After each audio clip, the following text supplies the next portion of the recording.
Hi friends, என்னுடைய ஸ்டைலில் மீன் குழம்பு எப்படி வைக்கிறதுன்னு பார்க்கலாமா? வாங்க.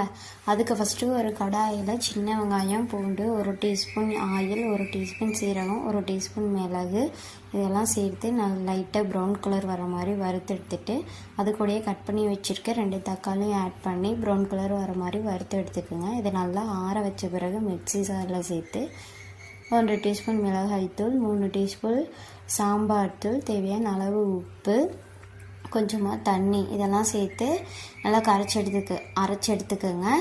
அரைச்சி எடுத்துக்கப்புறம் ஒரு கடாயில் நல்லெண்ணெய் ஊற்றி வெந்தயம், கருவேப்பிலை, பெரிய வெங்காயம் சின்னதாக கட் பண்ணி வச்சுருக்கேன், அது 2 பச்சை மிளகா இதெல்லாம் ஆட் பண்ணி நல்லா வதக்கிட்டு அரைச்ச விழுதையும் இது கூட சேர்த்து 1 நிமிஷம் வதக்கி விடுங்க. அதுக்கப்புறம் கரைச்சி வச்சுருக்க புளி தண்ணியும் இது கூட ஆட் பண்ணி நல்லா கலக்கி விட்டுட்டு இது குழம்புக்கு தேவையான அளவுக்கு தண்ணி ஆட் பண்ணிக்கோங்க.